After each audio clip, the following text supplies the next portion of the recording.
నేడు ఢిల్లీ వేదికగా ఎన్డీఏ పార్టీల హై లెవెల్ మీటింగ్ జరగబోతోంది. ఈ సమావేశానికి ఎన్డీఏ పాలిత రాష్ట్రాల సీఎంలు, డిప్యూటీ సీఎంలతో పాటు ఎన్డీఏ కీలక నేతలంతా హాజరు కాబోతున్నారు. ప్రధాని మోదీ అధ్యక్షతన ఈ సమావేశం జరగబోతోంది.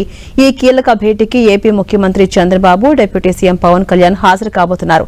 ఇప్పటికే పవన్ కళ్యాణ్ ఢిల్లీ చేరుకున్నారు. కేంద్రంలో మోదీ 3.0 ప్రభుత్వం కొలువుదీరి విజయవంతంగా 2 ఏళ్లు పూర్తి చేసుకున్న సందర్భంగా ఈ సమావేశం రాజకీయ ప్రాధాన్యతను సంతరించుకుంది. ప్రధాని పీఠంపై నరేంద్ర మోదీ నిరంతరాయంగా 12 సంవత్సరాల పరిపాలనను పూర్తి చేసుకుని దేశ చరిత్రలోనే అత్యంత సుదీర్ఘకాలం పాటు ఎన్నికైన ప్రధానిగా ఒక అరుదైన మైలురాయిని అధిగమించారు. ఈ చారిత్రక ఘట్టాన్ని పురస్కరించుకుని ఎన్డీఏ కూటమి తరపున ప్రధాని మోదీని ఈ సమావేశంలో ఘనంగా సత్కరించబోతున్నారు. ప్రధాని మోదీ నాయకత్వాన్ని, గత 12 ఏళ్ల పరిపాలనా విజయాలను అభినందిస్తూ ప్రవేశపెట్టే ప్రత్యేక తీర్మానాన్ని ఏపీ సీఎం చంద్రబాబు ప్రతిపాదించబోతున్నారు. ఇక దీన్ని కూటమిలోని ఇతర భాగస్వామ్య పక్షాల నేతలు బలపరుస్తారు. ఈ సమావేశంలోనే ప్రధానంగా కేంద్ర మంత్రివర్గ విస్తరణ, మార్పు చేర్పులపై చర్చ కొనసాగే ఛాన్స్ ఉంది. మోదీ 3.0 ప్రభుత్వం ఏర్పాటైన తర్వాత జరగబోయే మొదటి ప్రధాన మంత్రివర్గ పునర్వ్యవస్థీకరణ ఇదే. జూన్ 2వ వారంలోనే ఈ విస్తరణ ఉంటుందనే ప్రచారం జోరుగా సాగింది.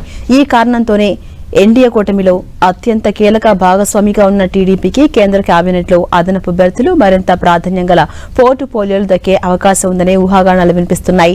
దీనిపై చంద్రబాబు, పవన్ కళ్యాణ్ ప్రధానితో ప్రత్యేకంగా చర్చించే ఛాన్స్ ఉంది. ఇక కేవలం రాజకీయాలకే కాకుండా రాబోయే రోజుల్లో దేశాన్ని ఆర్థికంగా మరింత ముందుకు తీసుకెళ్లేందుకు వికసిత భారత్ 2047 ఎజెండాపై ఈ సమావేశంలో ప్రధానంగా దృష్టి సారించబోతున్నారు. కేంద్ర ప్రభుత్వం ప్రవేశపెట్టిన వివిధ సంక్షేమ పథకాలు, మౌలిక వస్తువుల కల్పన ప్రాజెక్టులను ఎన్డీఏ పాలిత రాష్ట్రాల్లో క్షేత్రస్థాయికి ఎలా సమర్థవంతంగా తీసుకెళ్లాలి అనే దానిపై సీఎంలకు ప్రధాని మోదీ దిశానిర్దేశం చేయబోతున్నారు. కేంద్ర రాష్ట్రాల మధ్య మరింత మెరుగైన సమన్వయం సాధించడంపై ముఖ్యమంత్రులు యోగి ఆదిత్యనాథ్, దేవేంద్ర ఫడ్నవీస్, హిమంత బిశ్వ శర్మ ఇతరులతో కలిసి చంద్రబాబు, పవన్ కళ్యాణ్ ఆలోచనలు పంచుకోబోతున్నారు. ఇక ఎన్డీఏ మీటింగ్ అనంతరం లీడర్స్ అందరితో కలిసి ప్రధాని మోదీ గ్రూప్ ఫోటో సెషన్లో పాల్గొంటారు.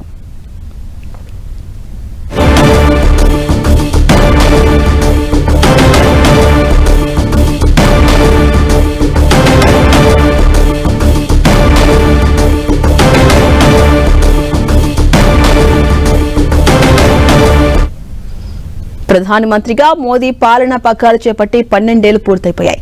ప్రజా జీవితంలో ప్రభుత్వాధినేతగా మారి దాదాపు 25 ఏళ్లవుతున్నాయి.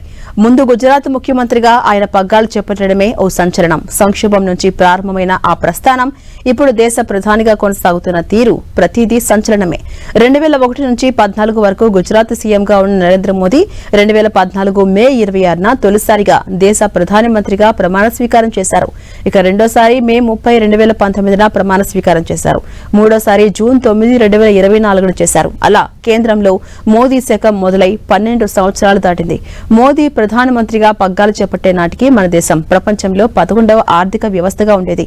12 ఏళ్ల తర్వాత భారతదేశం జపాన్ను అధిగమించి ప్రపంచంలో 4వ అతిపెద్ద ఆర్థిక వ్యవస్థగా అవతరించింది. దేశ జీడీపీ $2.1 ట్రిలియన్ నుంచి $4.18 ట్రిలియన్ కు పెరిగింది.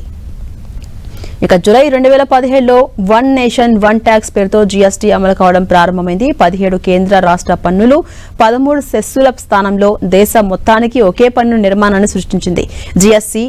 జీఎస్టీ, బీమా సంస్కరణలు, ఎఫ్టీఐ, పెన్షన్ పరిమితుల సడలింపు వంటి అనేక బిల్లులు ఈ పుష్కర కాలంలో పట్టాలెక్కేశాయి. ప్రధానిగా మోదీ ఎన్డీఏ అలయన్స్ పార్టీలుగా కేంద్రంలో అధికారంలో ఉన్న సమయంలో తీసుకున్న అతిపెద్ద నిర్ణయం డిమానిటైజేషన్. ఎక్కువ విలువ ఉన్న కరెన్సీ రద్దు చేయడంతో రాజకీయ పార్టీలతో పాటు జనం కూడా పెద్ద షాక్కి గురయ్యారు. ఇక రెండో దఫా ఎన్డీఏ పాలనలో మోదీ ప్రభుత్వం తీసుకున్న మరొక డేరింగ్ స్టెప్ ఆర్టికల్ 370 రద్దు. ఆగస్టు 5, 2019న కేంద్ర ప్రభుత్వం రాష్ట్రపతి ఉత్తర్వు ద్వారా ఆర్టికల్ 370 రద్దు చేసి జమ్మూ కాశ్మీర్ ను 2 కేంద్ర పాలిత ప్రాంతాలుగా విభజించింది. దీంతో లోయలో ఉగ్రవాదం భారీగా తగ్గిపోయింది. కోవిడ్ సృష్టించిన సంక్షోభం నుంచి బయటపడిన తర్వాత ఎన్డీఏ మూడోసారి అధికారం చేపట్టింది. గత ఏడాది ఏప్రిల్ 22న జరిగిన పహల్గాం దాడికి ప్రతీకారంగా మన దేశం చేపట్టిన ఆపరేషన్ సింధూర్ ఓ చరిత్ర సృష్టించింది.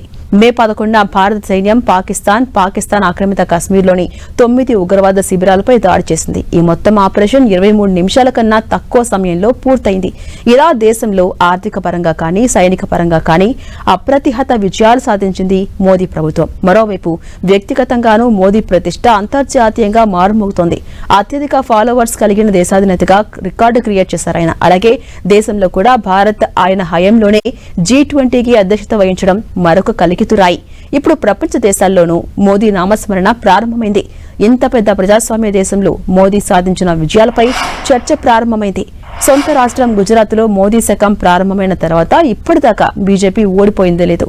నరేంద్ర మోదీ 25 ఏళ్ల రాజకీయ ప్రస్థానం మాత్రం ఇప్పట్లో మరొకరు టచ్ చేయలేరు.